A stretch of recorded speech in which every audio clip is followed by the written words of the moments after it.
Bien sûr que vous n'allez pas pouvoir éviter tout ce que vous ne voulez plus, vous n'allez pas pouvoir éviter tout le deuil du vieux moi que vous avez à faire et ça peut vous triturer l'estomac, vous machiner. Bon, d'accord, mais regardez ça de haut. Rappelez-vous que votre moi supérieur, c'est-à-dire votre vrai mental supérieur, est dans Tiferet. Donc regardez tout ce qui se passe côté lune et côté manque de précision et côté imaginaire complètement qui part dans tous les sens, qui se fait des films, qui se raconte des histoires. Regardez tout cet endroit où il n'y a pas de précision, pas de clarté, vous ne savez pas où vous êtes.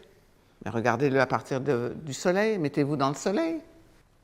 Votre moi supérieur est dans le soleil, alors mettez-vous dans le soleil.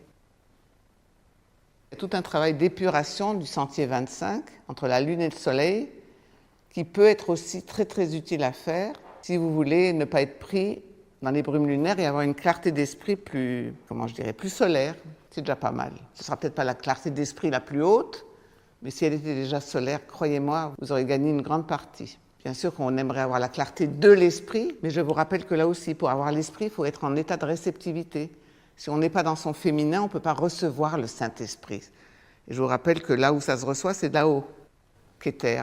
Que là-haut, c'est ce qu'on appelait dans la tradition le chakra coronal. Le chakra coronal qui est dans l'endroit de la fontanelle, qui est le seul endroit poreux qu'on a dans le corps. Il faut être poreux du cerveau, en gros, pour que ça rentre par le haut. Mais si déjà vous faites le soleil, vous aurez déjà de très belles années 2024, 2025, 2026, parce que ce seront ça les années où on va voir vers quoi on a emmené l'humanité, vers quoi on s'est emmené comme être humain. Là, on va savoir. Et je vous rappelle qu'on est tous responsables de l'ensemble. On est responsable de ce qui va se passer dans les prochaines années. On va être heureux de se dire « j'ai participé à ce que ce soit moins grave que ça aurait pu être ». Parce qu'on est quand même... on sort de la crise, mais on n'est pas sorti du bordel mondial, et on est encore bien dedans.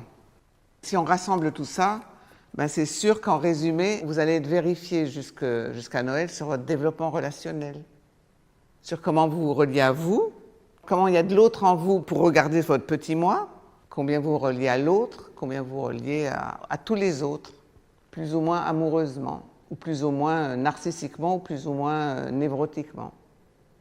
Je vois l'archange Saint-Michel, on va être vraiment pesé. Nos âmes vont être pesées. Je vous rappelle mes parcours études sur l'esprit des saisons, j'explique tout ça, donc j'y reviens pas. Mais nos âmes vont être pesées pour décider de notre futur. Combien de futurs on va laisser venir au présent? Ça, c'est ce que j'avais vraiment envie de vous dire. Et je vais vous souhaiter une belle nouvelle année. Pour une vraie belle nouvelle année solaire.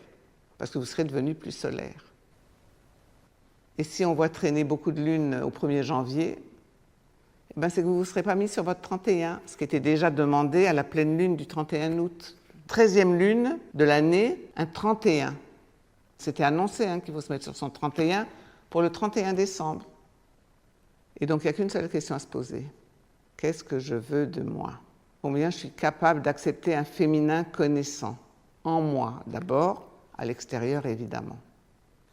Donc on est en plein test relationnel. Où j'en suis de mes relations, de ma compétence relationnelle. Rendez-vous pour mon prochain livre, pour accélérer le développement relationnel. Et côté pratique, mettez-vous à l'heure du temps. Ne vous occupez pas des retards. Soyez pas des retardataires chroniques qui ajoutent du retard au retard, au retard, au retard, du retard au... À quel moment on commence à être au présent? Ne gâchez pas votre présent avec un passé qui n'a aucun futur. Et je vous souhaite une très belle équinoxe, une très belle nouvelle année. Et puis rendez-vous au solstice d'hiver.